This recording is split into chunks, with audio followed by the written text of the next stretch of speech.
Okay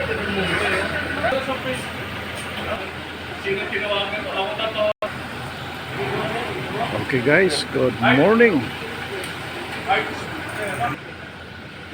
Balik tayo sa Del Monte Motor Pool, no guys, para magkabit na naman tayo ng power up sa kanilang sa kanilang pickup.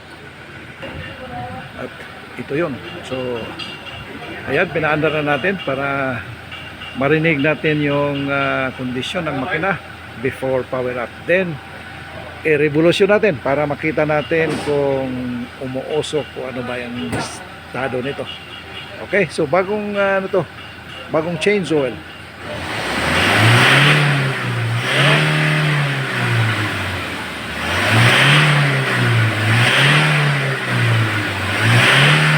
Ang ganda ang combustion nito guys.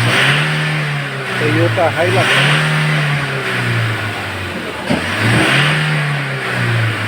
So guys, kaya pala walang usok ito kasi bago ang EGR nito, no? At bagong change oil pa. So, pero kabitan pa rin natin ng power up fuel combustor para mas lalong gumanda ang kondisyon nito. Okay guys, so umpisahan natin ito para makabitan natin ng fuel o power up fuel combustor. So guys, kasama natin mismo ang inventor ng power up fuel combustor, si Mr. George D. Guzman, na siyang magsusupervise ngayon sa atin kung paano kabitan itong isang Toyota Hilux diesel ito. So after this, magkakabit pa tayo ng power up fuel combustor sa kanilang mga heavy equipments, no? So mamaya makikita rin natin ito kasi kukunan ko rin ito ng video. So guys, no, as you noticed kanina, walang usok dahil bago ang EGR, bago ang fuel filter, bagong change oil. Eh bakit pa tayo magkakabit ng power up fuel combustor? Ganyan naman pala kaganda ang kondisyon ng sasakyan ito. So guys, ang magagawa ng ating power up fuel combustor sa ating makina is to prolong, no, the good condition of your engine, no? So ma-maintain niya yung kalinisan ng ating makina, no?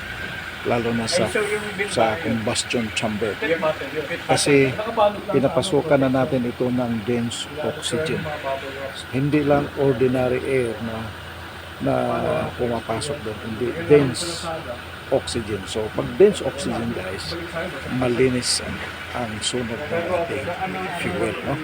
So walang carbon deposit accumulation sa ating makina, kaya hahaba ang panahon kung saan tayo maintain ng ating condition ng ating makina, no? So meaning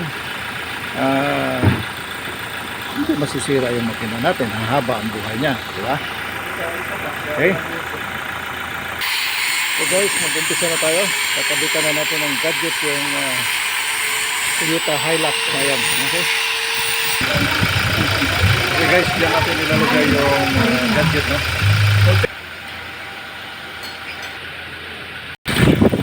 So guys, ito yung breaker natin.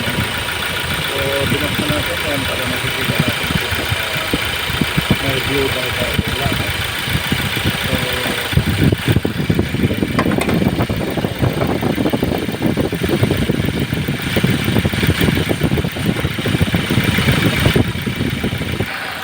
So dati kasi guys, yung mga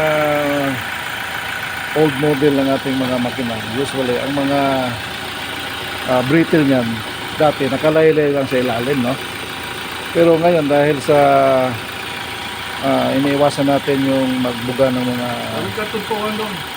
fuel waste fumes, binabalik ngayon ng mga manufacturer ang breather doon mismo sa makina. Okay? So anong resulta niyan? Anong mangyayari yan? So yung mga blow by mist ay bumabalik sa ating system, engine, no? Okay, hindi maganda yon. So guys, as you can see, nakabit na natin yung yung gadget, no? Ano?